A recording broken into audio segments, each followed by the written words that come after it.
औज़ुबिल्लाहिमिनश्शैतानिर्रजीम बिस्मिल्लाहिर्रहमानिर्रहीम। Dear students, अस्सलाम वालेकुम वरहमतुल्लाहि वबरकातुहू। क्लास आपकी 9th है, subject mathematics, exercise 3.1, question number 2 हम कर रहे हैं। पिछले लेक्चर में हमने क्वेश्चन नंबर 2 के 3 पार्ट सॉल्व किए थे। अभी इसके 5 पार्ट और बाकी है, वो हम आज सॉल्व करेंगे। तो जो हम आज 5 पार्ट सॉल्व करेंगे, हमें उनको कैसे सॉल्व करना है, तो इसके लिए हम फिर से एक बार क्वेश्चन पढ़ेंगे।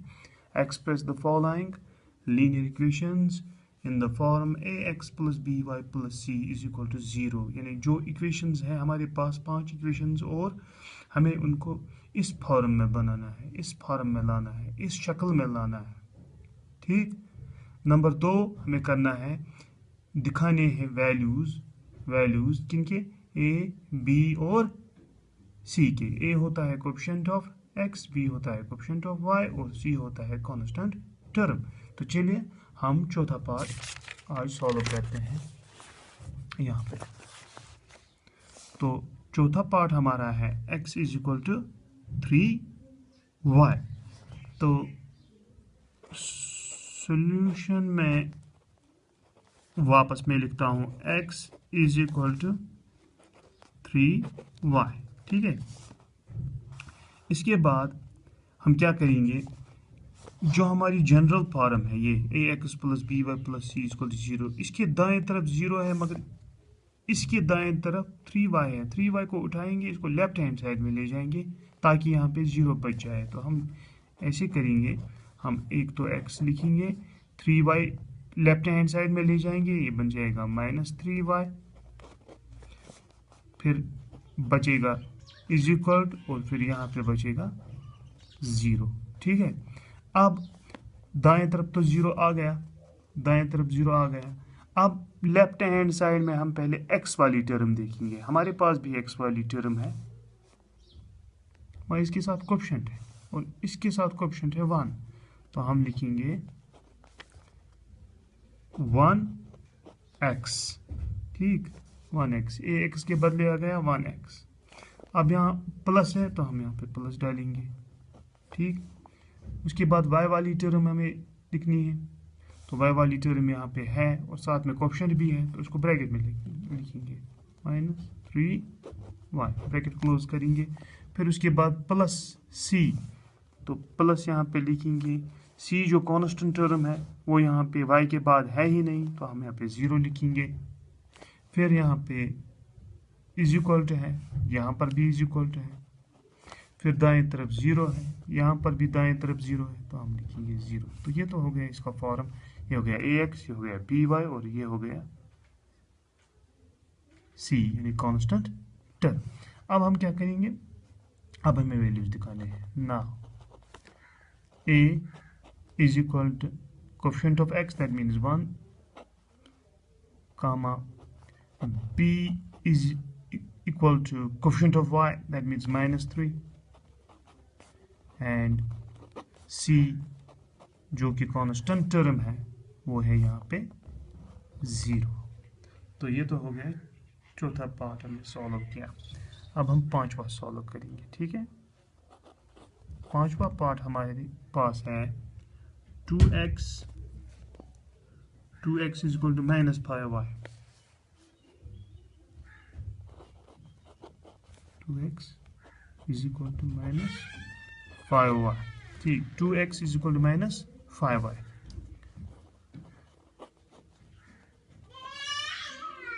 To x is equal to -5y हम वापस लिखेंगे। इसके बाद हम दाएं तरफ पहले देखेंगे, दाएं तरफ हमारे हैं -5y, मगर जो हमारी जनरल फॉर्म है उसमें दाएं तरफ इक्वल के दाएं तरफ 0 होना चाहिए, मगर यहाँ पे इक्वल के दाएं तरफ -5y है, तो हम इसको लेफ्ट हैंड साइड में ले जाएंगे। हम लिखेंगे 2x -5y लेफ्ट साइड में ले जाएंगे, तो बन जाएगा +5y, फिर बचा इक्वल टू 0। ठीक है। अब इक्वल के दाएं तरफ 0 आ गया, यहाँ पर भी इक्वल के दाएं तरफ 0 है। अब हम बाएं तरफ का देखेंगे, लेफ्ट हैंड साइड देखेंगे, x वाली टर्म पहले देखते हैं। तो क्या हमारे पास x वाली टर्म है? बिल्कुल है, तो हम 2x लिखेंगे, ax के बदले 2x आ गया ax। उसके बाद फिर प्लस बी वाई यानी y वाली टर्म, क्या हमारे पास y वाली टर्म है? बिल्कुल है, 5y। फिर है प्लस सी यानी कांस्टेंट टर्म, प्लस बी डाला। अब कांस्टेंट टर्म कहाँ पे है? कुछ भी नहीं है तो जीरो लगा सकते हैं, ठीक। फिर उसके बाद कांस्टेंट टर्म के बाद जीरो इज इक्वल टू लगाना है, और यहाँ पर भी इज इक्वल टू है। फिर दाएं तरफ इज इक्वल टू के दाएं तरफ जीरो है, तो इज इक्वल टू के दाएं तरफ यहाँ पर भी जीरो है, हो गया ये भी। तो ये बन गया, इसका जनरल फॉर्म बन गया ax plus b y plus c is equal to zero. तो अब हम इसकी वैल्यू लिखेंगे। Now a is equal to 2, b is equal to 5 and c is equal to 0। तो ये तो हो गए इसके दो पार्ट, ठीक। एक तो हो गया चौथा, फिर हो गया पांचवा। अब हम छठा करेंगे यानी sixth part. 3x plus 2 is equal to 0, sixth part है 3x plus 2 is equal to 0।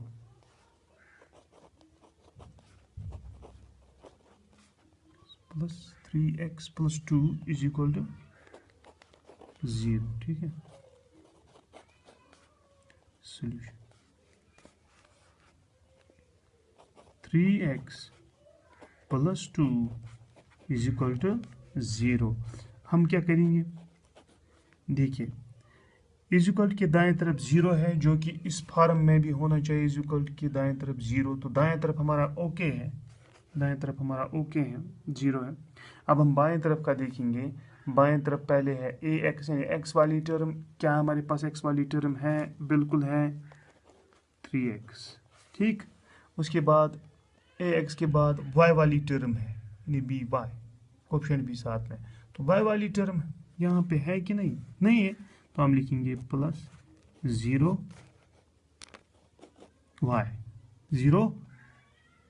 y।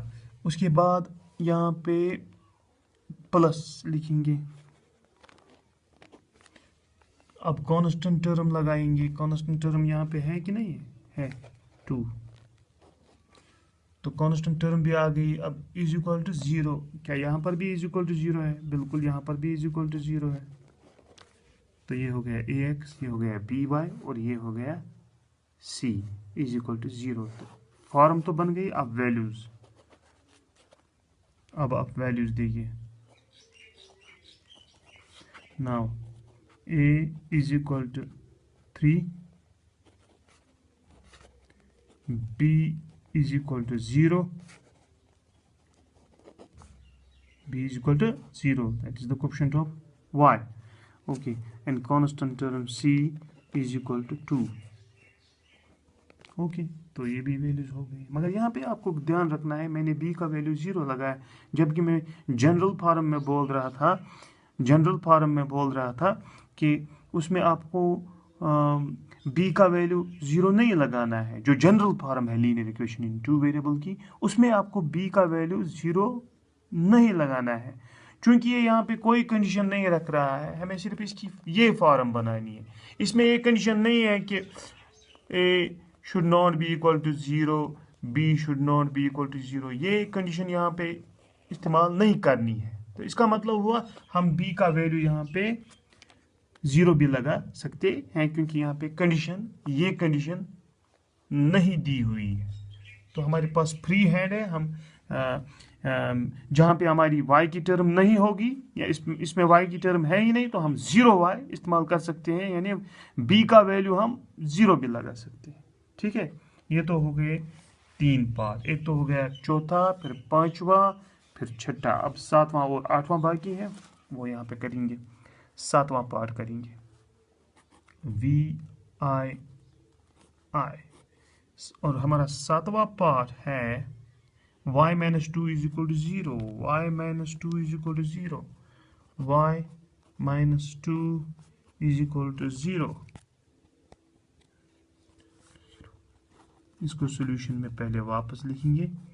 y minus 2 is equal to 0। इसको कौन सी फॉर्म बनानी है हमें? A x plus b y plus c is equal to 0। तो is equal के दाएं तरफ 0 है, इज इक्वल के दाएं तरफ 0 है। अब हम लेफ्ट हैंड साइड में ये देखेंगे ये टर्म्स है कि नहीं है। तो पहली होनी चाहिए x वाली टर्म, इसमें है ही नहीं, तो हम इस ax के बदले हम लिख सकते हैं 0x। ठीक है, फिर यहाँ पे प्लस लगाना है, फिर y वाली टर्म लिखनी है, साथ में कोएफिशिएंट भी लिखना है। तो y वाली टर्म तो हमारे पास है, कोएफिशिएंट कहाँ है इसका? 1। ठीक, उसके बाद प्लस डालेंगे। अब कांस्टेंट टर्म की बारी है, कांस्टेंट टर्म के बदले हम ब्रैकेट में लिखेंगे -2 ब्रैकेट क्लोज करेंगे, फिर इज इक्वल टू वापस लिखेंगे, फिर उसके बाद 0 है तो यहाँ पर भी इज इक्वल के बाद 0 है। ठीक है, ये हो गया ए एक्स, ये हो गया बी वाई और ये हो गया सी इज इक्वल टू 0, जो हमें ये फॉर्म बनानी थी। अब इंडिकेट करने हैं, वैल्यूज करने हैं, इंडिकेट दिखाने हैं। Now a is equal to 0, b is equal to 1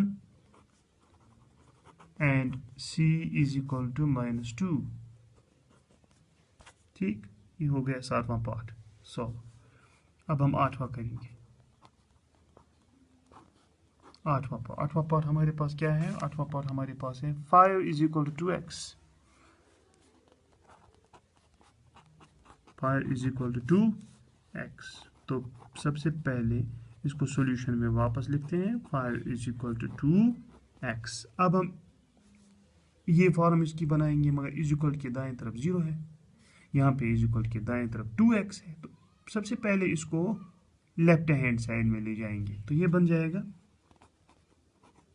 5 तो अपनी जगह रहेगा, 2x को उठाएंगे लेफ्ट हैंड साइड में ताकि यहाँ पे 0 बच जाए, तो ये बन जाएगा -2x। 2x जब लेफ्ट हैंड साइड में ले जाएंगे तो इसको ये बन जाएगा -2x, फिर इज इक्वल टू 0। ठीक है, अब इज इक्वल के दाएं तरफ 0 आ गया, इज इक्वल के दाएं तरफ 0 आ गया। अब हम लेफ्ट हैंड साइड में देखेंगे। ठीक है, लेफ्ट हैंड साइड में देखेंगे, पहले क्या होनी चाहिए? ए एक्स यानी एक्स वाली टर्म, और एक्स वाली टर्म हमारे पास है सिर्फ एक्स ही नहीं बल्कि -2x, तो हम लिखेंगे -2x। ठीक है, अब एक्स वाली टर्म तो आ गई, फिर प्लस लिखेंगे। अब वाई वाली टर्म कहाँ है? वाई वाली टर्म जब है ही नहीं तो 0y लिख सकते हैं। ठीक है, हो गया, y का टर्म भी आ गई। अब प्लस सी यानी कांस्टेंट टर्म, प्लस, और कांस्टेंट टर्म यहाँ पे कौन है? लेफ्ट हैंड साइड में कौन है? 5 यानी फिक्स्ड वैल्यू है 5। ठीक, उसके बाद इज इक्वल टू डालना है, फिर दाएं तरफ 0 है और यहाँ पर भी इज इक्वल के दाएं तरफ 0 है। ये तो हो गई इसकी फॉर्म, ये हो गई ax, ये हो गया by और ये हो गया c यानी constant term is equal to 0, जो कि इस शक्ल में इसको लाना था, अब आ चुका है इस शक्ल में। अब ना a means coefficient of x, that means -2, a is equal to -2। b is coefficient of y, that means 0, and c is constant term, that means 5। तो इस तरीके से हमने इसके 5 पार्ट्स सॉल्व किए।